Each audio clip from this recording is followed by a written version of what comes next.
ಇನ್ನು ಕಾಂಗ್ರೆಸ್ನ ನಾಯಕರು ಕೂಡ ಈ ವಿಚಾರದಲ್ಲಿ ಮಾತನಾಡಿದ್ದಾರೆ. ಸರಿಯಾಗಿ ಮಾಡೋದಾದ್ರೆ ಮಾಡಿ ತನಿಖೆಯನ್ನು, ಯಾವ ರೀತಿಯಾಗಿ ಈ ಥರ ದುರುಪಯೋಗ ಮಾಡಬೇಡಿ ಅಂತ ಅವರ ಆಕ್ರೋಶ. ಕಾಂಗ್ರೆಸ್ ಶಾಸಕರ ಮೇಲೆ ಇಡಿ ದಾಳಿಯನ್ನು ಮಾಡಿದೆ.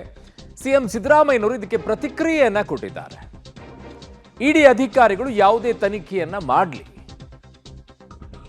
ಕಾನೂನು ಉಲ್ಲಂಘನೆಯನ್ನ ಮಾಡಿದರೆ ಸಪೋರ್ಟ್ ಮಾಡಲ್ಲ ಅಂತ ಮುಖ್ಯಮಂತ್ರಿಗಳ ಹೇಳಿಕೆ. ಇಡಿಗೆ ಕಾಂಗ್ರೆಸ್ ಮೇಲೆ ಸಿಟ್ಟಿದೆ ಅಂತ ಖರ್ಗೆ ಅವರು ಹೇಳ್ತಾ ಇದ್ದಾರೆ.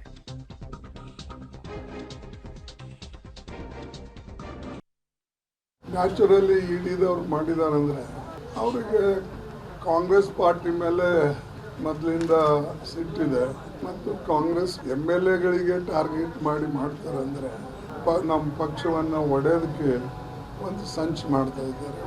ಎಲೆಕ್ಷನ್ದಲ್ಲಿ ಆದಂಥ ಘಟನೆ ಈಗ ತೆಗೆದು ಅದನ್ನು ಹರಾಸ್ಮೆಂಟ್ ಮಾಡ್ತಕ್ಕಂಥದ್ದು ಮಾಡಿದರೆ ಇದು ಸರಿಯಲ್ಲ.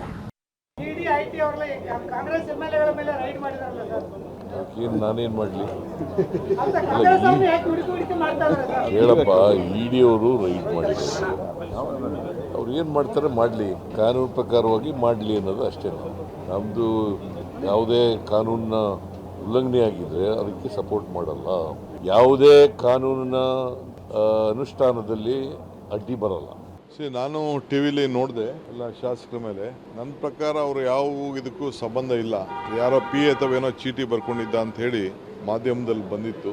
ನಮ್ಮ ಮಂತ್ರಿಗಳಾಗಲಿ ನಮ್ಮ ಶಾಸಕರಾಗಲಿ ಯಾವುದಕ್ಕೂ ಇನ್ವಾಲ್ವ್ ಆಗಿಲ್ಲ, ಯಾವ ವೋಟರ್ಸ್ಗೂ ದುಡ್ಡು ಹಂಚಿಲ್ಲ. ಸೊ ನಮ್ಮ ಶಾಸಕರಿಗೂ ವಾಲ್ಮೀಕಿ ಇದಕ್ಕೂ ಯಾವ ಥರದ ಸಂಬಂಧನೂ ಇಲ್ಲ.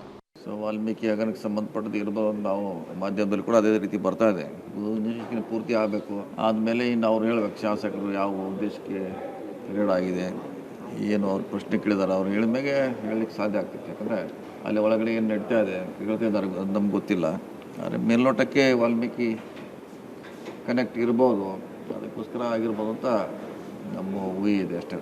ನೋಡಿ, ಎನ್ಫೋರ್ಸ್ಮೆಂಟ್ ಡೈರೆಕ್ಟರೇಟ್ ಮತ್ತು ಇನ್ಕಮ್ ಟ್ಯಾಕ್ಸ್ ಡಿಪಾರ್ಟ್ಮೆಂಟ್ ಮೋದಿಯವರು ಅಧಿಕಾರಕ್ಕೆ ಬಂದ ಮೇಲೆ, BJP ಅಧಿಕಾರಕ್ಕೆ ಬಂದ ಮೇಲೆ ಒಂದು ಥರದ ಸೇಡಿನ ರಾಜಕೀಯ ಮಾಡ್ತಾ ಇದ್ದಾರೆ ಅಂತ ಮೇಲ್ನೋಟಕ್ಕೆ ಅಲ್ಲ ಸ್ಪಷ್ಟವಾಗಿ ಕಾಣ್ತಾ ಇದೆ.